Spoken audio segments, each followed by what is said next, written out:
بسم اللہ الرحمن الرحیم، السلام علیکم ورحمۃ اللہ وبرکاتہ۔ سب سے بڑی بات تو یہ ہے کہ انسان کے اندر ایمان ہونا چاہیے آل ٹائم، لیکن دیکھیں کہ ہمارے ہاں کیا ہے، یہ جو رزق ہے یہ اتنی چھوٹی سی بات ہے ایمان کے سامنے، لیکن ہمارے ہاں یہ بہت بڑی چیز بن گئی ہے، بہت بڑا مسئلہ بن گیا ہے۔ حالانکہ اللہ تعالیٰ تو رزق بغیر مانگے بھی دے دیتا ہے کہ اگر دو پہاڑوں کی تہوں کے نیچے بھی آپ کے مقدروں کا لکھا ہوا ہے تو اللہ ضرور دے گا، لیکن ہمیں مانگنے کے باوجود بھی نہیں مل رہا، قرضے میں، غربت میں اور اس طرح برے حال میں زندگی بسر کر رہے ہیں۔ میں آپ کو چند چیزیں بتاتی ہوں۔ سب سے پہلی بات کہ رزق کے دروازے کھولنے والی چیز، استغفر اللہ الذی لا الہ الا هو الحی القیوم واتوب الیہ۔ الحی القیوم اصل میں استغفار تو سارے پڑھتے ہیں، لیکن الحی القیوم اس طریقے سے پڑھنا ہے کہ جب آپ نے استغفار کرتے ہوئے اس ورڈ پہ آنا ہے کہ اے اللہ ازسر نو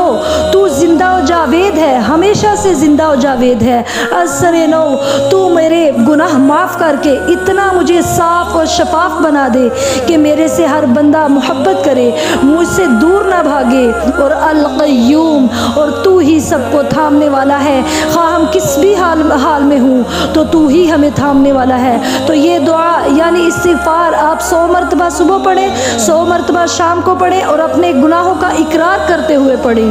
اور چلتے پھرتے بھی پڑھتے رہیں۔ تو کیونکہ اللہ تعالیٰ نے قرآن پاک میں فرمایا فَقُلْتُ اسْتَغْفِرُوا رَبَّكُمْ إِنَّهُ كَانَ غَفَّارًا يُرْسِلِ السَّمَاءَ عَلَيْكُمْ مِدْرَارًا وَيُمْدِدْكُمْ بِأَمْوَالٍ وَبَنِينَ وَيَجْعَلْ لَكُمْ جَنَّاتٍ وَيَجْعَلْ لَكُمْ أَنْهَارًا۔ کہ یعنی اللہ نے کیا فرمایا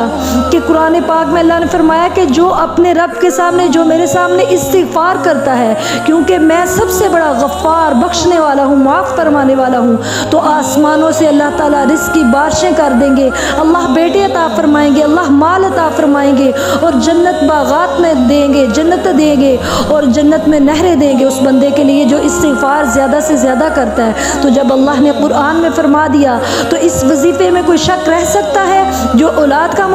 چاہیے ہو، جس کو یا مال چاہیے ہو یا جنت چاہیے ہو، وہ زیادہ سے زیادہ استغفار کرے۔ جب یہ وظیفہ کریں تو کریں اس طرح کہ آپ کو یقین ہو کہ اللہ ہی سننے والا ہے اور قبول کرنے والا ہے، انشاءاللہ رزق کی فراوانی ہو جائے گی۔ اور دوسری چیز جو بہت اہم ہے، یہ بہت سے لوگوں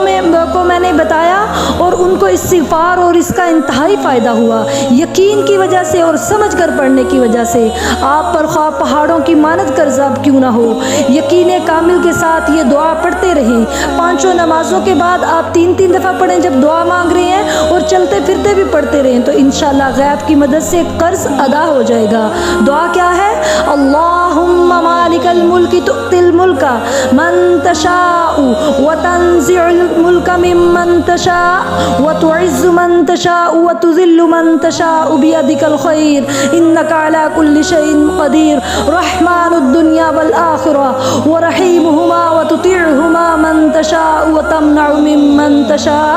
ارحمنی رحمتا وتغننی فیہا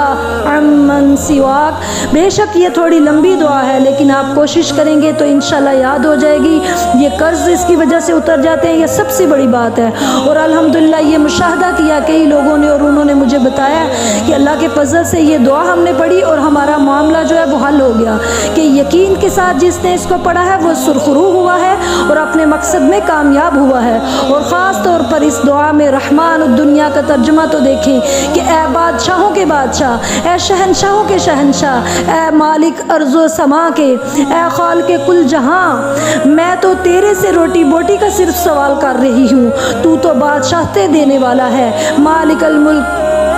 تؤتی الملک وتعز من تشاء وتذل من تشاء، کہ بندے کے پاس رزق ہو مگر عزت نہ ہو تو پھر بھی بیکار۔ اس دعا کے پڑھنے والے کو رزق بھی ملے گا انشاءاللہ اور عزت بھی ملے گی، اور کسی کے آگے ہاتھ بھی نہیں پھیلانا پڑے گا، خود مختاری بھی بندے کی جو ہے وہ سلامت رہے گی۔ اور آگے جو ورڈ ہے کہ رحمان الدنیا والآخرہ، کہ اے ابدی اور فانی دنیا کے رحمان اور رحیم ذات، یہ میرے پیارے سہنے رب رحمان کی رحمت ہے